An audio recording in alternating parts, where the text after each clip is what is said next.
कहते हैं कर्म कभी सवाल नहीं करता, वो सफाई नहीं मांगता, वो बस इंतजार करता है। समय के साथ वो रास्ता बदल लेता है, चेहरे बदल लेता है, पर मंजिल कभी नहीं बदलता।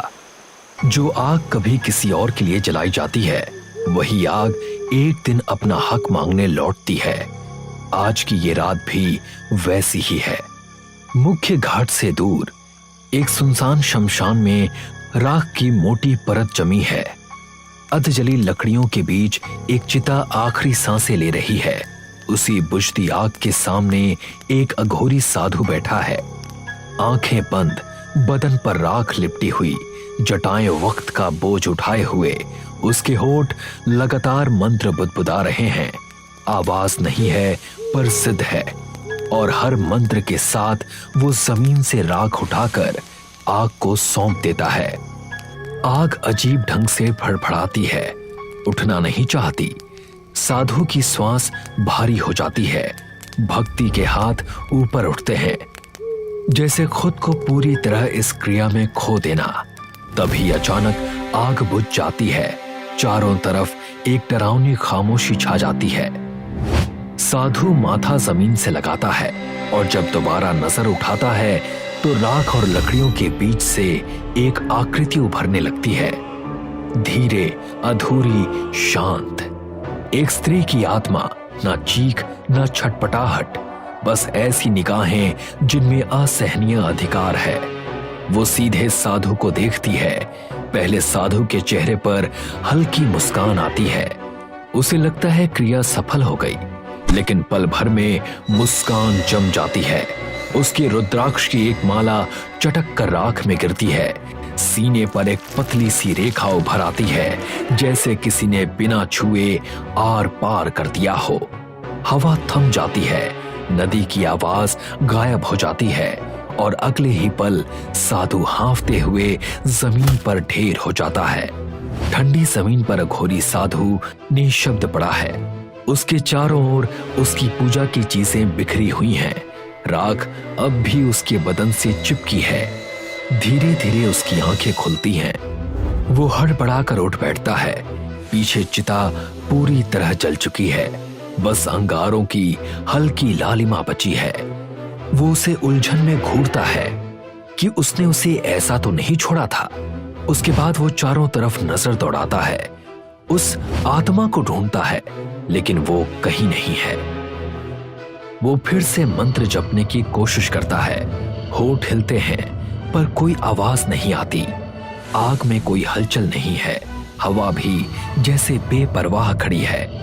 पहली बार उसकी आंखों में डर उतर आता है।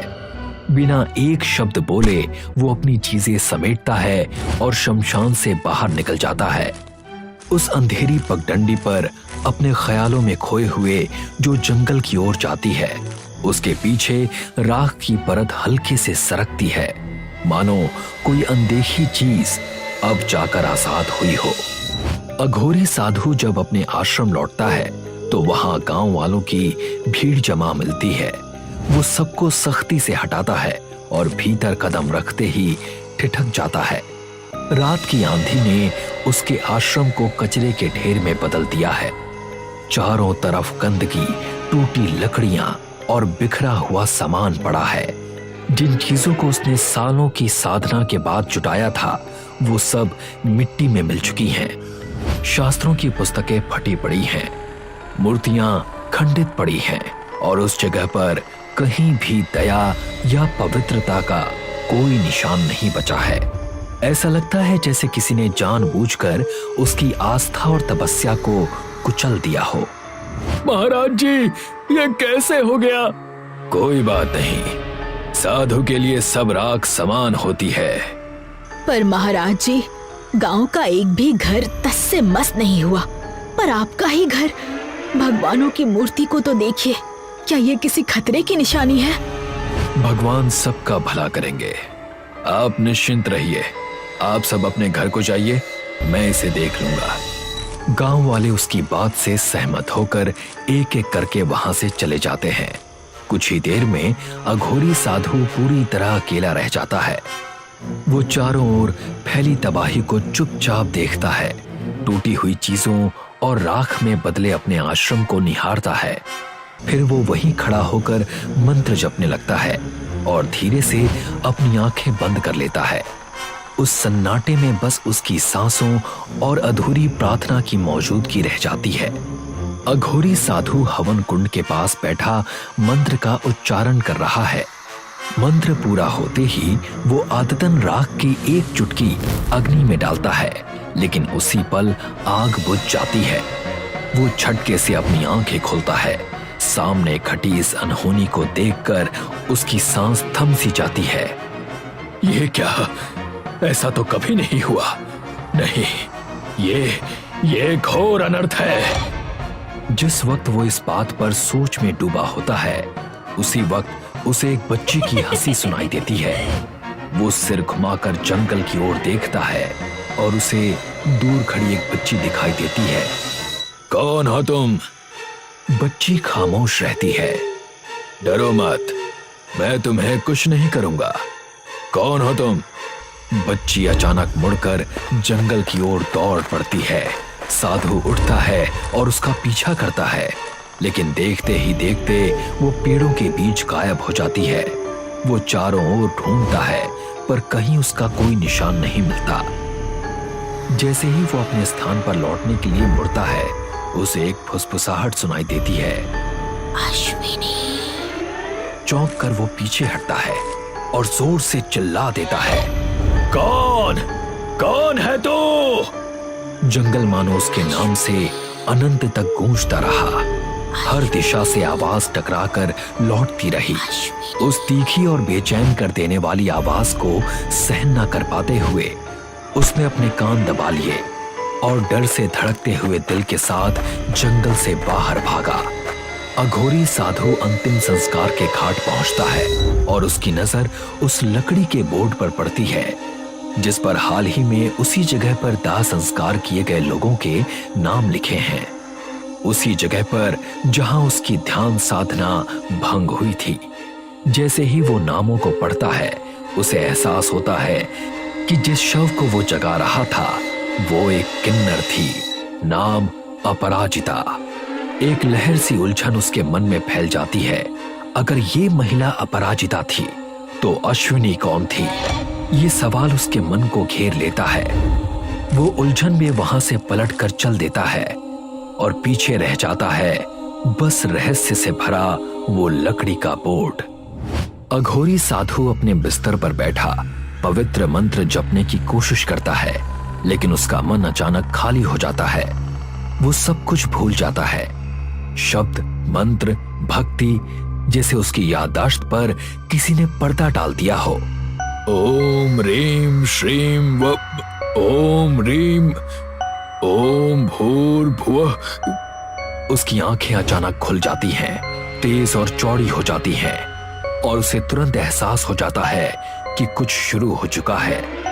डर उसकी आंखों में उतर आया, गला सूखने लगा। वो खड़ा होने की कोशिश करता है।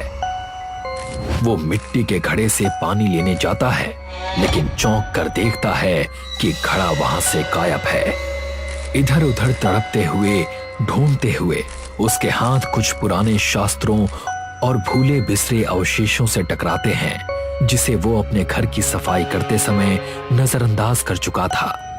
वो शास्त्र निकालता है और पढ़ना शुरू करता है। जैसे ही वो पन्नों को ध्यान से देखता है, गांव से उसका शिष्य सतीश दरवाजे पर प्रकट होता है। महाराज जी। आओ सतीश, आज यहाँ कैसे आना हुआ? बस यहाँ से गुजर रहा था तो सोचा मिलता चलूं। चलो, अच्छा किया। और बताओ, कैसा चल रहा है सब कुछ? सब अच्छा चल रहा है महाराज जी। गांव में एक छोटा सा कार्यक्रम रखा है मैंने। अगर आप वहां आएंगे तो मुझे बहुत अच्छा लगेगा। बिल्कुल। किस चीज का कार्यक्रम है? बस मेरी छोटी बहन की शादी तय हो गई है, तो उसी खुशी में आप जरूर आकर अपना आशीर्वाद दीजिएगा। हम अवश्य आएंगे। सतीश सिर हिलाकर सहमति जताता है और चुपचाप वहां से चला जाता है। शास्त्र वहीं पड़े रह जाते हैं। अघोरी साधु सचिन की बहन के समारोह में बैठा था, जहां गांव वाले इकट्ठा होकर खुशियां मना रहे थे। वो भीड़ से अलग बैठा चुपचाप सब देख रहा था। मंच पर एक छोटी लड़की गाना गा रही थी। उसकी आवाज नाजुक लेकिन आकर्षक थी और साधु ध्यान से उसे देख रहा था। अचानक उसे अजीब महसूस हुआ। समारोह की हंसी खुशी की आवाजें जैसे दूर हो गई और चारों ओर अंधेरा उतर आया। चुप्पी में उसे हल्की ताली की आवाज सुनाई दी, अजीब तरह की, जैसे किन्नरों की ताली हो। उसकी आंखें फैल गई, दिल तेजी से धड़कने लगा और देखता है कि असल में ये गांव वाले हैं जो लड़की की प्रस्तुति पर ताली बजा रहे थे।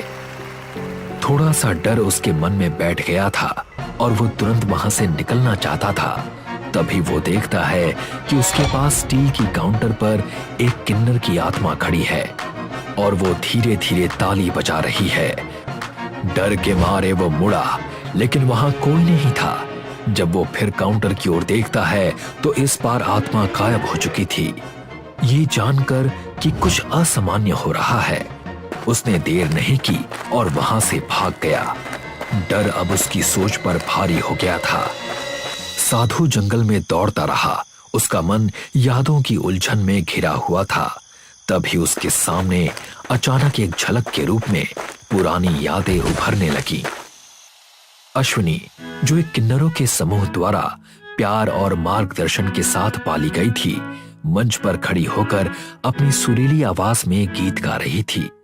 वो गांव वालों को अंधविश्वास पर विश्वास न करने और सभी धर्मों का समान आदर करने की शिक्षा देती थी। आप लोगों को ऐसे ही अंधविश्वास को बढ़ावा नहीं देना चाहिए। भगवान सबके होते हैं, उनके लिए हम सबकी आराधना बराबर है। साधु समाज उसकी प्रभावशाली उपस्थिति और जागरूकता से क्रोधित था। अश्विनी को डायन कहकर गांव वालों ने गहरी जंगल में खींच लिया। उसे जंजीरों में बांधकर साधुओं के घेरे के बीच बैठाया गया, जो मंत्रोच्चारण में व्यस्त थे। किन्नरों की मिन्नतें और अश्विनी की प्रार्थनाएं बेअसर रहीं। एक साधु ने बिना किसी दया के जलते हुए चंदन के टुकड़े से उसे आग के हवाले कर दिया। किन्नर क्रोध में तालियां बजाने लगती है, उसकी आवाज जंगल में गूंजती है और वो गांव वालों और साधुओं को श्राप देती है। तुम लोगों ने मेरी बच्ची की हत्या की है। ये किन्नर का श्राप इस गांव को निकल जाएगा, सब कुछ खत्म कर देगा। सतीश तनाव और चिंता में अपने पिता के पास गया और उन्हें पूरी बात समझाई। पापा, मंडप के बाहर एक बड़ा शॉर्ट सर्किट हो गया। जैसे ही उसके पिता उसकी ओर मुड़ते हैं और कुछ कहने ही वाले होते हैं कि तभी अचानक एक भयंकर विस्फोट पूरे क्षेत्र को एक ही दम में अपनी भयानक आग में घेर लेता है।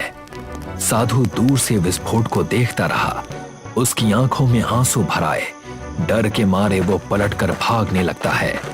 तभी उसकी राह में अपराजिता की आत्मा प्रकट हो जाती है। उसे देखकर वो घुटनों पर गिर जाता है, कांपते हुए दया की भीख मांगने लगता है। श्यामा देवी, मुझसे बहुत बड़ी भूल हो गई। हमने जो किया वो गलत था। हम इस हत्या के प्रायश्चित के लिए तैयार हैं। अपराजिता की आत्मा शांत हो गई। उसके चेहरे पर जीत की हल्की मुस्कान उभर आई। अपने हाथ उठाकर उसने साधु को हवा में उठा लिया और उसे उसी जगह की ओर खींचा जहां अपराजिता का अंतिम संस्कार हुआ था। जैसे ही वो बेबस हवा में खींचा जा रहा था, उसके शरीर से रुद्राक्ष की माला की मोतियां एक एक करके गिरने लगी। अंतिम रुद्राक्ष की माला शमशान के द्वार के ठीक सामने आ गिरी।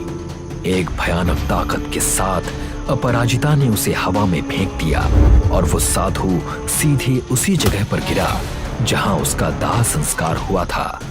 बाकी सभी किन्नर वहां एक घेरा बनाकर खड़े थे। उनमें से एक ने उसी चंदन की लकड़ी के टुकड़े को आग में जलते हुए आगे बढ़ाया। अपराजिता उसे साधु की ओर उठाती है और साधु कांपते हुए दया की भीख मांगता है। नहीं, नहीं, मुझे माफ कर दो। नहीं। अपराजिता जलती हुई अग्नि साधु पर गिरा देती है और वो पूरी तरह जल उठता है। उसके चीखते स्वर हवा में गूंजते हैं और अचानक उस दृश्य के साथ जुड़ जाते हैं जिसमें बेरहमी से उन्होंने अश्विनी को जलाया था।